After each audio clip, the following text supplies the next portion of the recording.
Existen lugares que a pesar de su belleza arquitectónica y su fascinante historia, pasan desapercibidos. El progreso de las ciudades muchas veces los ha relegado y la modernidad los ha condenado al olvido. Aún así, y cada vez que se abre una de sus puertas, la magia del pasado regresa a la vida. Recorrer sus viejos pasillos, altares, criptas y mausoleos se convierte en una experiencia inolvidable. Le invitamos a descubrir los secretos del Monasterio del Tejar. Cuenta la historia que Francisco de Jesús Bolaños nació en Pasto, Colombia, el 4 de octubre de 1701.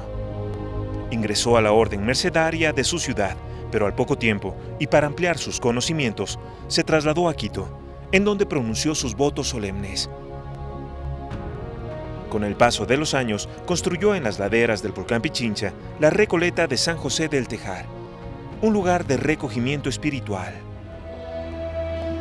Fue un religioso penitente y activo, amigo del silencio y del trabajo. Dicen que la deformación en su columna vertebral o joroba apareció por cargar durante muchos años una pesada piedra en su espalda, como muestra de fe. Su compasión y caridad hacia los pobres era muy grande, y tras una existencia ejemplar, falleció a los 84 años de edad. La hermosa iglesia que construyó es un fiel testimonio de su entrega a Dios y un fascinante lugar en donde el tiempo se detuvo. Hoy, 268 años después, el padre Luis Cruz es el encargado de darnos la bienvenida.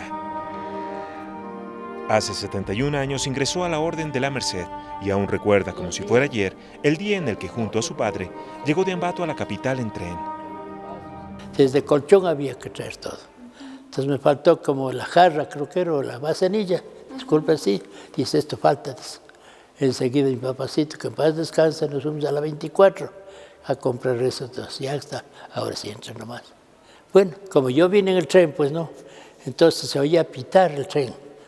Entonces me iba en lágrimas, extrañando a mi familia, a mi mamacita. Y todos me decían, a la tarde regresaba el tren a las 5 ya, pitando, así como vivía antiguamente. Otro llanto así. Entonces mis maestros me decían, pues, ¿por qué llora? Decía, es que me duele el estómago, sufro del estómago. Y era como 8 días que pasaba llorando, así, pero en fin, después ya iba ya calmando. En este monasterio viven apenas 3 religiosos que curiosamente comparten el mismo espacio con cientos de personas que ya fallecieron. Acompañar al Padre Cruz en un recorrido por las diferentes criptas, bóvedas y capillas se convierte en una experiencia inolvidable. Podríamos pasar horas de horas tratando de imaginar cómo era la vida de estas personas, a qué se dedicaban y cuál fue el motivo de su muerte. Si aún tendrán algún familiar que lo recuerde de vez en cuando y se dé tiempo para visitar sus tumbas. De lo que sí estamos seguros es que pertenecían a la clase alta de la sociedad.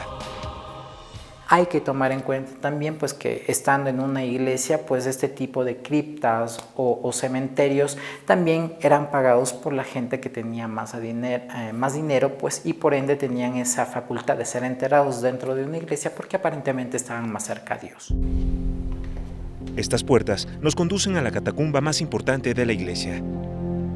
Allí están enterrados los restos de Eugenio Espejo, el nicho en donde alguna vez descansó el cuerpo del padre Francisco de Jesús Bolaños y que aún sigue siendo visitado por quienes lo consideran un santo. Nos llama la atención su diseño, diferente a los demás. El Padre Cruz nos explica que fue construido de esta manera por la deformación en su espalda. No sabemos con exactitud cuál fue el motivo por el cual su cadáver ya no está allí. A pocos pasos nos encontramos con una lápida muy especial. A pesar del tiempo y la destrucción, aún es posible reconocer a quién perteneció. Fue un personaje muy niño que fue traído por la comunidad religiosa de los mercedarios. Este personaje ceferino de raza negra fue traído precisamente desde la provincia de Imbabura y él justamente se dice, ¿no? Según la leyenda, ayudó en parte de la construcción de la torre de la iglesia y basílica de la Merced. Y también, según lo que me comenta el padre, pues era también quien se encargaba de poner o mover la manivela del reloj antiguo de esta misma iglesia. También se cuenta pues que este personaje Ceferino, aparte de ayudar, también aparentemente hizo un pacto con el diablo para poder terminar la construcción de la torre como tal, ¿no?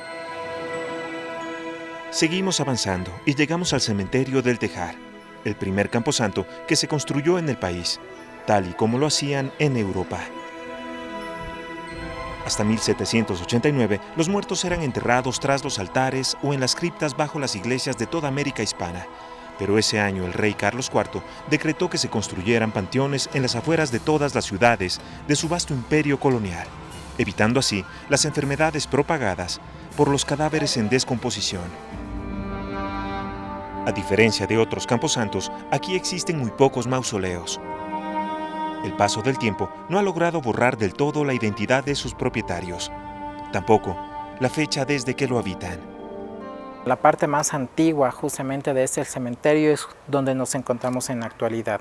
Si bien es cierto, ha tenido varios cambios arquitectónicos este cementerio, pero hay que tomar en cuenta que el tipo de enterramientos que se hacían en la época pues eran no en nichos, sino en unas aberturas de manera horizontal.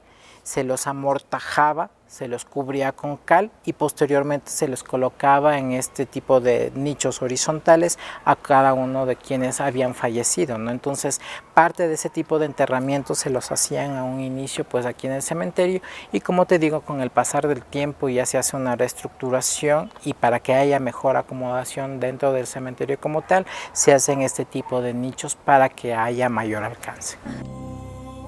Fosas comunes en donde se guardan los restos de quienes combatieron en la batalla del 24 de mayo. Pinturas que describen uno de los tantos milagros del padre Bolaños. Tumbas sin nombre y símbolos que jamás hemos visto. Frases que nos recuerdan que no todo termina aquí. Un lugar increíble y lleno de historia.